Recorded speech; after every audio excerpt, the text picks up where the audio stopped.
Hello. Hey everybody. I'm so excited to be back. Hello.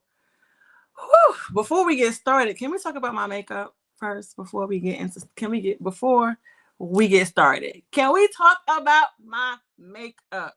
So, Melissa Daughtry of Cabot Artistry does my makeup every Tuesday.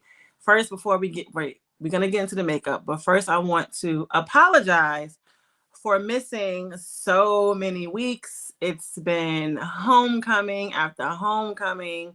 It has been friends that have passed away. So it has been rough. Let me fix my halo from Halo Bands. I've been busy. And so I apologize for neglecting you all because I've gotten questions about, are you coming back? Are you not doing your podcast anymore? Of course, because we have to fuck around and find out. It's your girl Diggs. So before we get into this topic about ownership, we need to talk about this makeup. So Melissa, thank you, Stephanie Jones from Brooklyn, New York. So Melissa Daughtry of Cabot Artistry does my makeup every Tuesday. She has free range on my face, and I love it every week, but I love this one more than all the others. It's like a natural, soft beat, but I'm just looking at myself. It's going to be 1,000 selfies coming out, trust me. But I am in my humble abode in my studio where all the magic happens. As of lately, there's been a lot of controversy. We're not talking about any of those things, but it did spark a conversation within me and my business. And I wanted to share why I keep everything in house, why I maximize on my profits, and what led up to me actually owning most of my owning most of my fashion snob, owning most of fashion snob. So I want to acknowledge Melissa for my makeup, and I wanted to really get into fashion snob and not really why I do it, because I love why I do it. I just wanted to share how we as a people could maximize on our businesses if we do the work. Because trust me, entrepreneurship is about consistency and discipline. I start my days most of the time at 5 a.m. A lot of times, more recently than not, I start my day at 4 a.m. I've had insomnia for most of my life that I can remember. When I went to my doctor about it, he says my brain never shuts off. That's most of creatives. Our brains never shut off. And I'm always in my thoughts as a creative. I wake up one day, I take pictures. I'm a photographer today. I'm doing graphics tomorrow. I'm doing t-shirts the day after that. And so I had to really horn in what was important to me. One of my overall goals in my entire, since I can remember, is I always wanted to provide quality, affordable clothing. I feel like there's this middle part missing to where you have to either spend a whole lot to get good quality. And then we have to think about, of course, the plus size industry is amazing now compared to it was 10 years ago.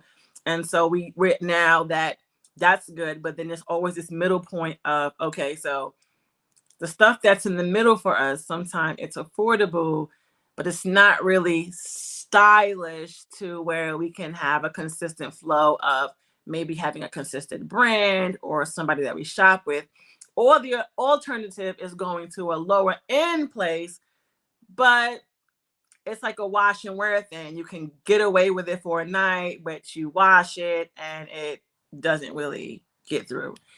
And so my business has been through all of those steps. So let me tell you a little brief story about me.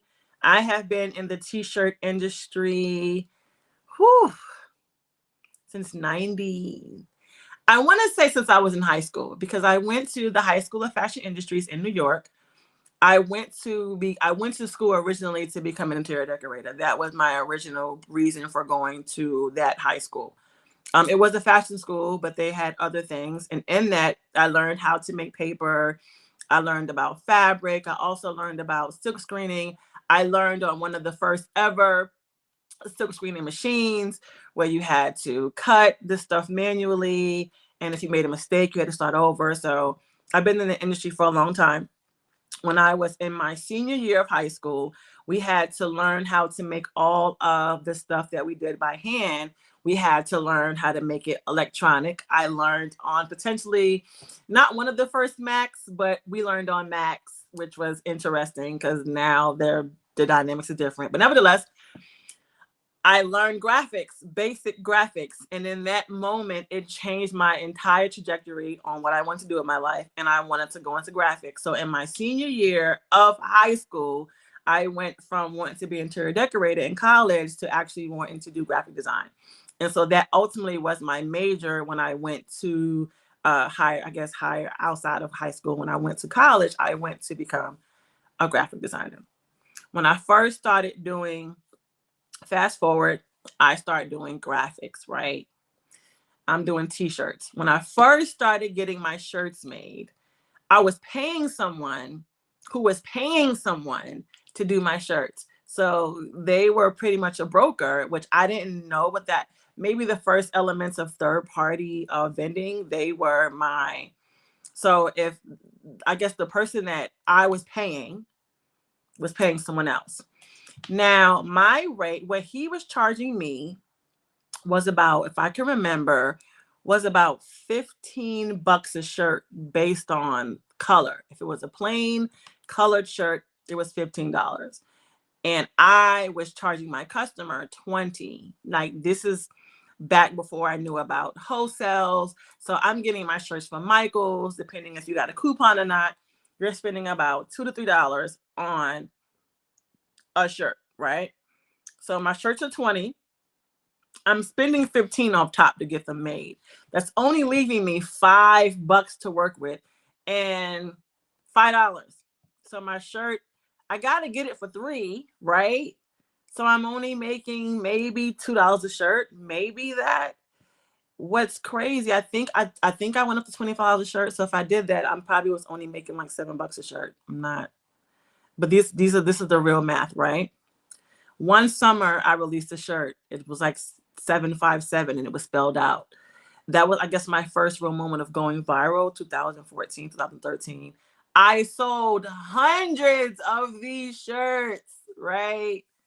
I didn't make any money because I was paying someone to make them for me. And I believe the person that he was paying, something happened with him. So then he was late. Then that means the person that I paid was late. Then I became late. And then it came late to my customers.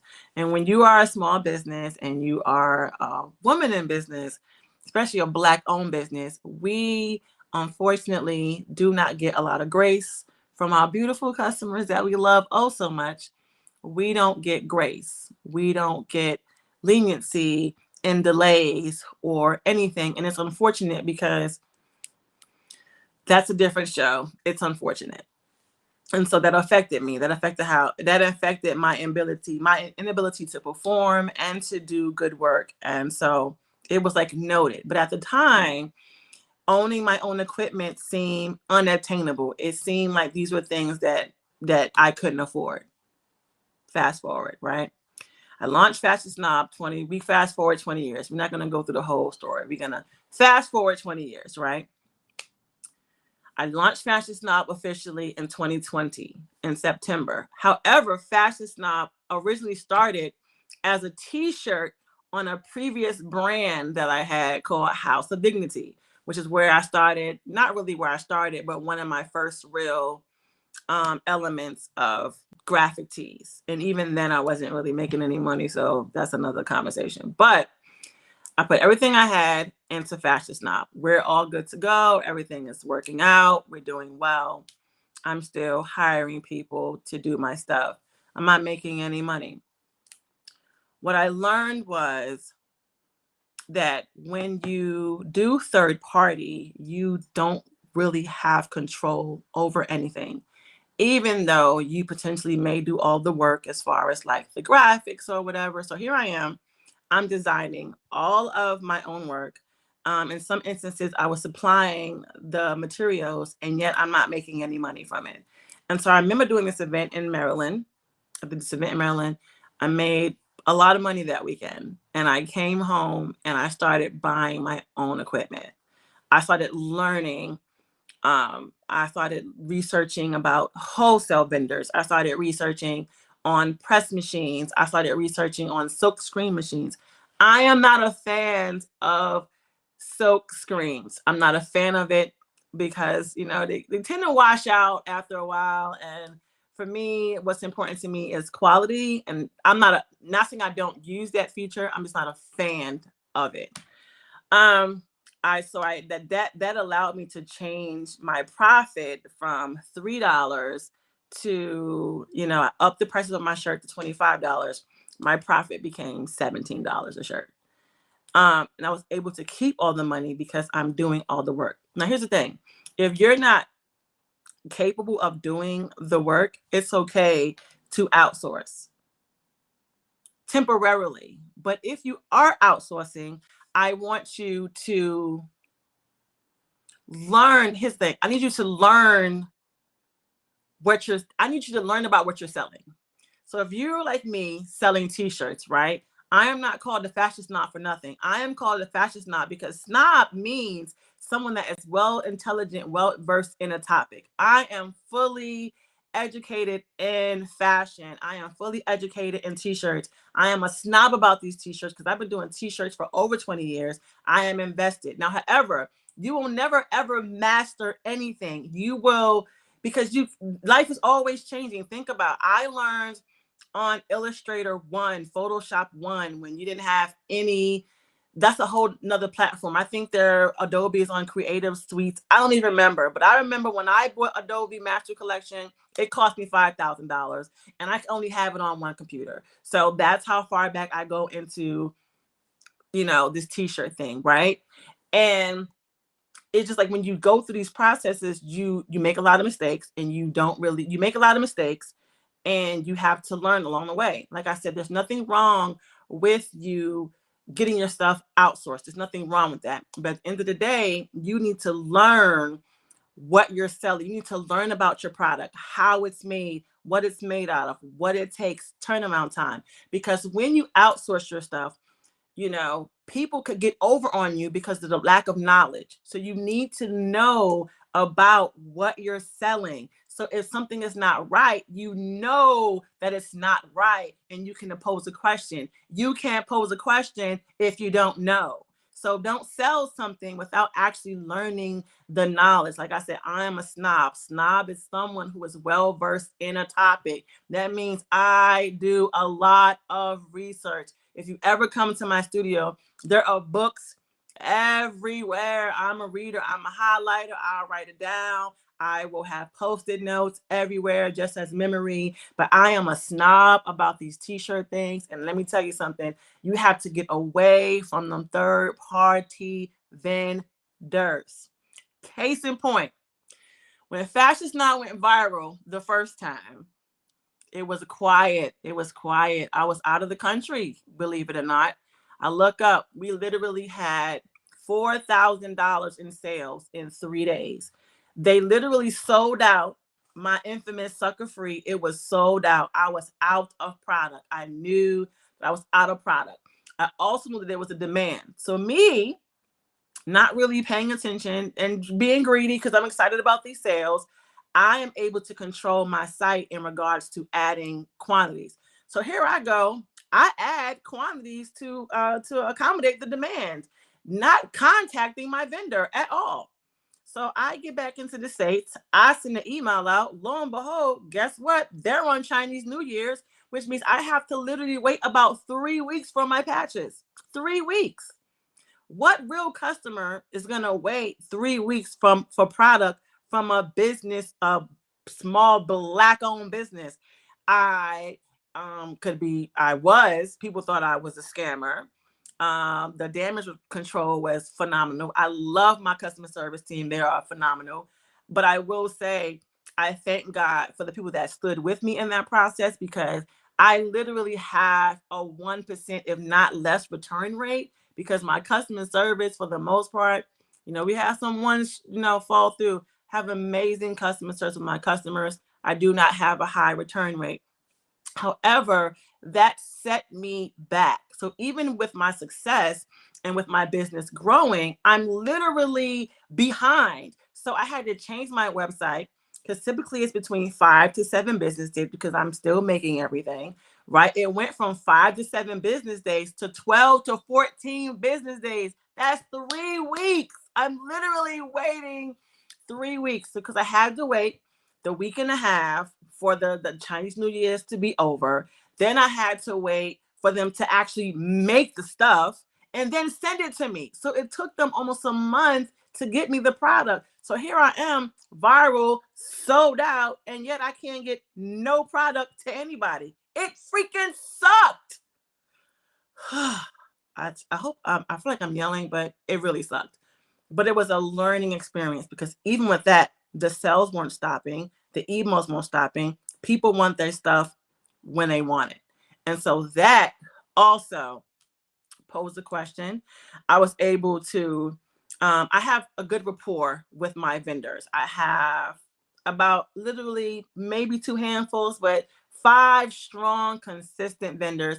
And so now they communicate with me weeks prior to, you have to have these conversations with them. And that means you might be up at night, because when you're sleeping, they're working, and when they're working, you're sleeping. So somebody has to make a sacrifice. They're not going to reach out to you. You have to stay in constant communication with them. And so from now, for those people that I still deal with, they are the reason they contact me early to let me know when they're going on holiday, when they're going on break, how long I have to order. So that way I can keep my business in tune, right? Boom. I'm good. I'm doing my business. A lot of people know and don't know that I hired a company to help me grow, and they stole from me. They stole almost my entire business from me. And I woke up, little do anybody know that I woke up one day and I didn't have any access to my store. They locked me out of my own store. The first thing was they locked me out of getting my money. They were able to, I woke up one day to an alert, and the alert said, verify your account or something or the other, and your funds are on hold until otherwise. Okay. So I verified the process, and my money was never released. I think it took them almost 2 months to give me my money. So I have orders coming in, and I can access them, but I can't access the money that I'm making I can't access any money. So here I am running a business that I have no control over. I think I want to say around this time, I made an announcement that my store was closing. So that would kind of take away the traffic from my store. I think they got wind of that as well. So I woke up one day and my store was locked. I had absolutely no access to my store, and I could not perform. So people could go to my site, they could order things from my site, but I didn't have any access to see the order, to fulfill the order, or anything. And here I am again at the will of somebody else. It took somebody calling me one day and was like, they can't take you from you. Like, we're not going to get into Kanye too heavy, but nobody can take Kanye from Kanye. They're just vessels. They're just resources. They're not the complete source of everything. And so people can't take me from me. I created these things. And so I had to learn how to create them myself. I had to learn how to do it myself. And so in this year that I spent rebuilding what I lost, and so I'm so thankful for where I am right now, because I literally am rebuilding from scratch. No capital, no savings, no investors, just me. And so I'm thankful for that. But because of that, I am now doing it all on my own. No one, for the most part, has access or the ability to take it from me. I learned about equipment, the best equipment to get. I'm currently in the works to become an actual vendor for blanks. Last year, I spent $34,000 on blanks by myself. That's a car, that's salary, that's a lot of money on blanks. Not saying that I won't spend that much again. I'm just saying these numbers, they could be avoided if I just do the research. And so I started learning about different levels. So there's different levels, right? If you want to go into t-shirts, the most easiest level is to do third party. That's the most easiest level you can get into. But that gives you have no responsibility. So if a customer is not happy about something, they're contacting you, but you really don't have any clue about what's going on with it. You have no responsibility, but you don't make any money. You make $2, $3 a shirt, maybe 2, 3, and sometimes it's less than that. Because the reality is, a lot of times these third party, you might be able to sell a shirt for like $25 to $30. So if you want to go into something with no real responsibility and you don't really want to do no work and you want to just get a mock-up done for you and they'll do it all for you, just got to upload and go, hey, third party your life away. But if you want control, you want to control the graphics, the designs, the quality, then you get your butt up. Excuse me, I need some apple juice. This is the best apple juice ever. You have to do the work. I am always, this is why I have my t-shirt courses and classes, because I give you access to all of these shirt vendors and ways to, I don't suggest leasing equipment. I don't suggest that. If you can find ways to finance to buy or lease to buy so you can actually own them, so that way they can start paying for themselves. The reality is most equipment, when I first got my first press machine in 2000, I don't know what year this was. At the time, the press machine was $169. I made my money back on that, I think $20 a shirt, I think with my first 10 shirts. My first 10 shirts paid for that machine. I'm not a fan of the Cricut heat press. I'm not a fan of it, but if you need to start somewhere, start somewhere. If you need help with type of equipment or different qualities of shirts, we all start with the Gildan. We all start with the Gildan. The Gildan is the boxy, very, very uncomfortable t-shirt they sell at Michael's. I lived and died by the Gildan when I first started because that's all that I thought that was available to us. And it's cheap, well, it's cost effective, but it's uncomfortable. It's no form. They have recently upgraded to the soft spin version, which is a better version of Gildan. And as of recently, I'm a huge Bella Canvas fan, but Bella Canvas recently set of t-shirts have been a little bit flimsy to me.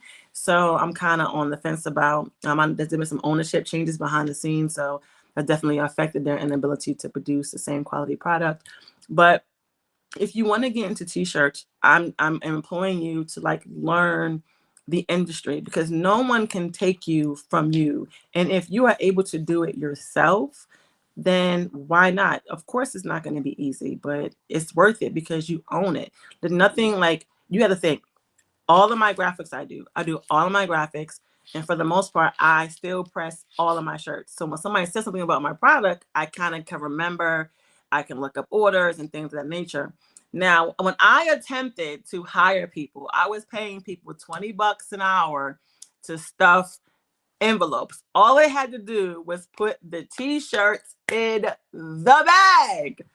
I had more returns, more errors in those months than I ever had my entire 10 years of doing work.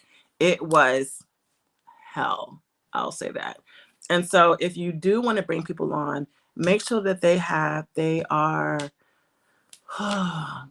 they're passionate about themselves, because if they're not passionate about themselves, they're not going to be passionate about your product. They're not going to care about your product. how it's presented. I say this all the time. There are 3 things that you need to get that you'll never get in all 3 things and all in a business, which is quality, price, and convenience. With me, you get quality and you get price. It's not convenient because I don't have a store anymore. I just have an online store. So if you go to the online store, you're not going to get it right away. I think that's it. If you have any questions or anything, I'm not really sure about. I'm learning these chats and things of that nature. But if you have any questions, please feel free to ask me. I feel like I'm missing some points. But the key is to do the work to own it yourself. Because if you don't, they will take it from you. And nobody can take you from you. I am not a fan of monetizing reels. And I might get in trouble for this. Not a fan of it. We spend all this time. So I did my first monetization. I got the invite to become a digital creative. I think it's a dope thing, right? So I do an ad. I worked on this video for however long, 8,000 views. I got a check for $3 whole.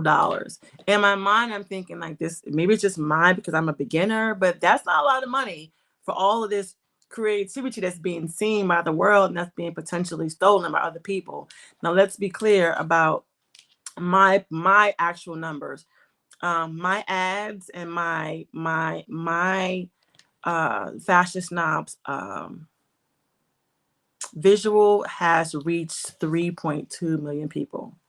That's how many people have actually seen or came across something of mine. Last year alone, I had 112,000 visits to my site alone, just last year. I haven't checked my 2022 numbers, but this is 2021 numbers.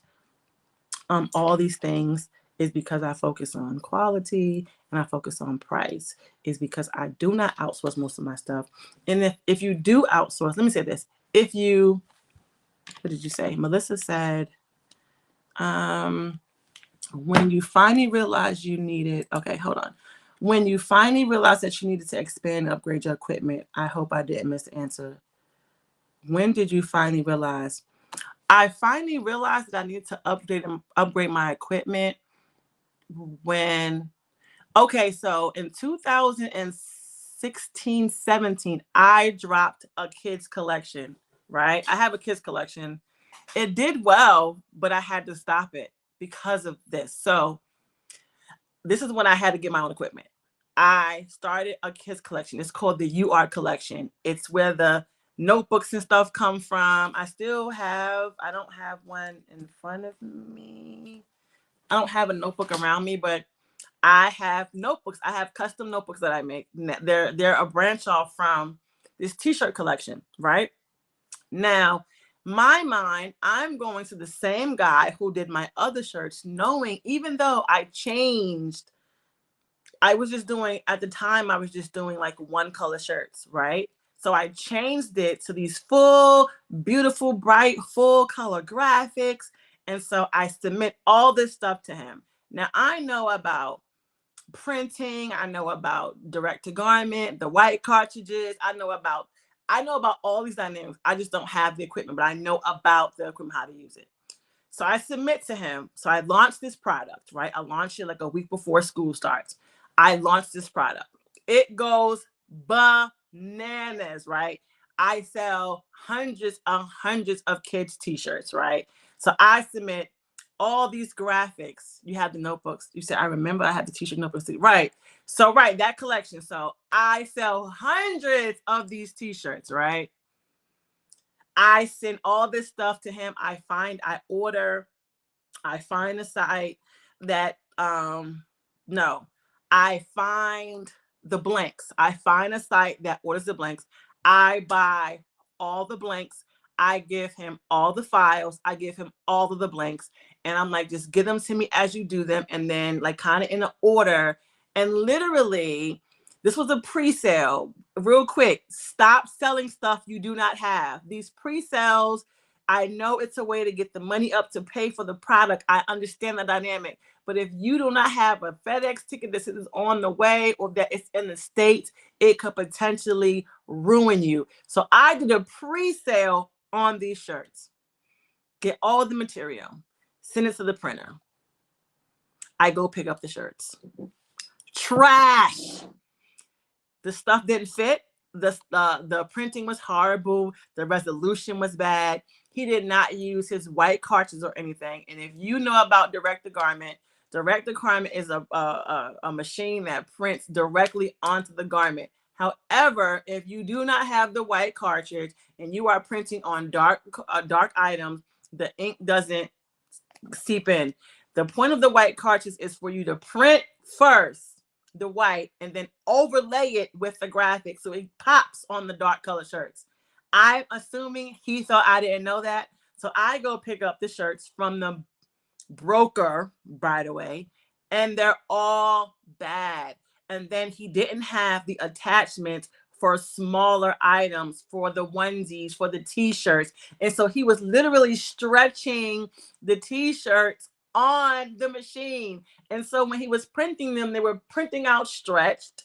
And then do I still have the shirts? I think I kept them for reference, just a reminder. And then when, of course, you take them off the machine, they're all shrunk. It was bad. It was so bad. I lost thousands of dollars on that because I had to sort out a printer.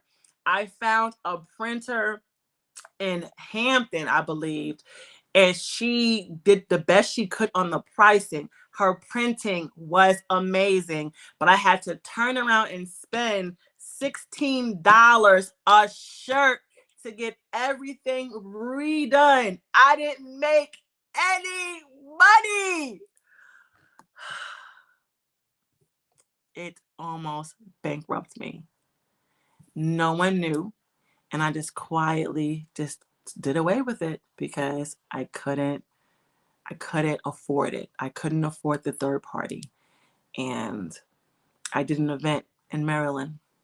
By this time I had did my research, Melissa. I did my research on materials, and I did an event in Maryland, and we made a lot of money that weekend. A lot of money. And as soon as the check cleared, I came home and I bought all my own equipment. Some of it I didn't even know how to use completely, but I figured it out. My entire kitchen living room setup was equipment, printers, press machines, cutting. I had a Cricut. I had one of the first Cricuts ever that you had the cartridges with. We didn't have these fancy digital downloads. I had a Cricut. Okay? That's how I learned. And I just grew. But then I also was able to control my profit margin. I was able to control my quality. I was able to control my turnaround. And I was able to keep everything in house and be able to look at every item before it went out. Whew. And that's when I knew that owning my own thing was the thing. But sometimes you get intimidated by what it costs to own some of these machines, but the reward is so much greater because no one can take you from you. And if you control the narrative, then you can control the narrative, and you can say what you want and you can wear what you want and no one could stop you. To go back to how I feel about the reels, I'm not a fan of it. I'm not a fan of it because I feel like it just gives the world a way to just keep a track of our creativity and take it from us when they feel like it. I have an instance where I know 2 corporations stole from me. And because of where I was, I didn't fight for what was mine. But I won't let that happen to me anymore. I'm fighting for me now. And so that's why I want to teach people that. My goal and the things that I'm working on is to hire people, to have my own manufacturing factory in the United States where I can hire people, not just to work for me, but to actually teach them the industry. A few weeks ago, the celebrity Pinky Cole from Slutty Vegan had this, thing where you can submit stuff to her.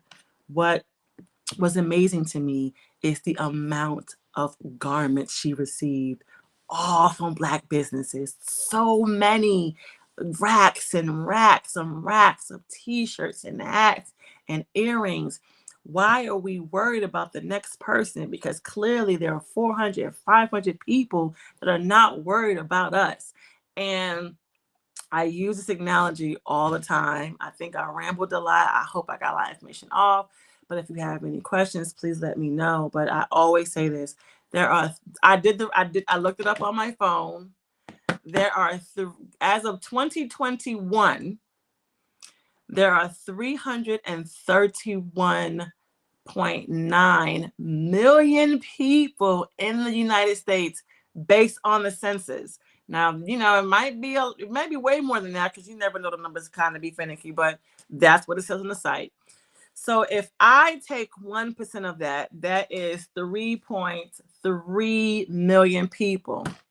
Times that by the bare minimum of $20 a shirt, right? You times that, that's $265 million. I'm going after the 1%. Like, when you get to the top of this mountain that we all trying to get on, when you get to the top, you realize that there is space for everyone.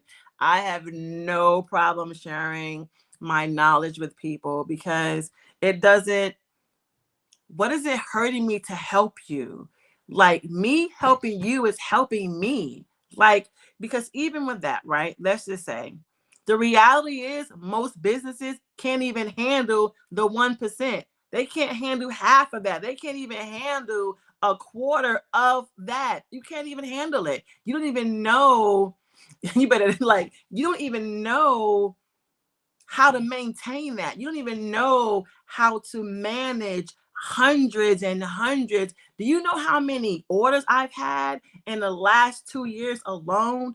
How many products? I'm talking thousands. I'm not talking about a couple of t-shirts. My hand has touched thousands of product, because I'm concerned about the quality and the level of appearance. I am not perfect at all. Oh my gosh, I am so not perfect, but I am a perfectionist about this thing here. I'm a perfectionist about I live, eat presentation, and quality is key. I look at those things and I want to help people achieve that, because at the end of the day, we all could be on that mountain getting that 265 million a piece. We ain't got to share that a piece. And here's the thing, when you get that, and you have everything that's for you, what are you doing with the extra? Because the reality is, I love my pastor, and God rest his soul, he's no longer here, but I always hear him in my head that the overflow is not for you. So when you get the house, the cars,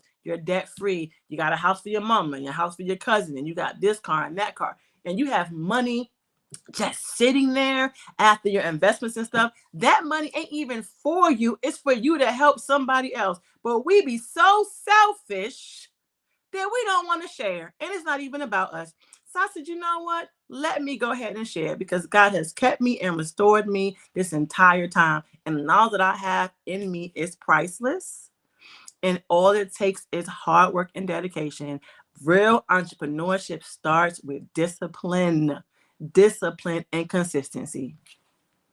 And you have to learn and know what you're selling. Do the research, go to the library, ask questions, YouTube. I learned how to sew. Even though I went to fashion school, I learned how to sew from YouTube. Learn what you are selling so that nobody can get over on you. And if you wake up one day like I did and your store is closed, and if you can't access your stuff that you work hard for, remember that nobody can take you from you. Because look at me, I am starting from scratch again, because somebody tried to take me from me, and I almost let them. Anyway, if y'all have any other questions here, I feel like I rambled a lot because I did not follow my notes, which is not a good thing when you're doing this podcast stuff. But I really want people to know that you can own your own thing. You can control it. You can control it. I know my future got factories in it and things of that nature. And me not talking about no slave labor, because I want to give you knowledge. I want you to know what you're doing, so that way when you go somewhere else, nobody can get over it. That's the thing. If you don't know what you're selling and what you're talking about, it's easy for somebody to come in here and get over on you. I remember one thing before I go, my daughter, when I first hired that company that stole from me, my daughter said to me, she said, "Why are you hiring them? They already do what you do." And I'm thinking, they can help me grow to be bigger and better, and help me learn things that I don't know. And and when my back was turned, and when I wasn't focused and I was trusting, they tried to take everything from me because I was a single Black business owner woman making six figures in her kitchen. Are you kidding me?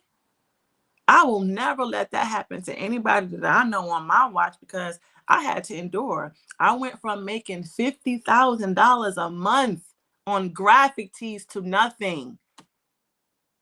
And they were happy about that, because I didn't know, because I was just relinquishing, just giving myself away. You're never going to get me again.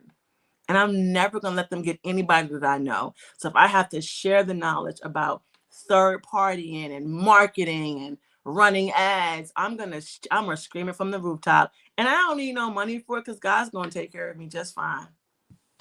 What'd you say, Elizabeth? Elizabeth said, great info and insight. I love it. No one, like, literally, no one can take Kanye from Kanye. Kanye business way. I don't know why we surprised. Nobody can take Diggs from Diggs. You could talk about me. You could think that Elizabeth, nobody can take you from you, because it's in you. It's in you. Whatever you're supposed to do, it's in you. That's all I got. Anyway, any other questions or statements? I feel so good to be back. I promise y'all, we're going to be back next week. The topic is millionaire mindset. When you have money, but you act like you don't. Anyway, it's your girl Diggs. You can dig it or don't dig it. Does anybody have any other questions? Nope. Thank you so very much for tuning in. I appreciate y'all. One more time for the culture. Y'all see my makeup? I'm about to take me a couple of selfies. It's your girl Diggs. Dig it or don't dig it. Ooh, wee.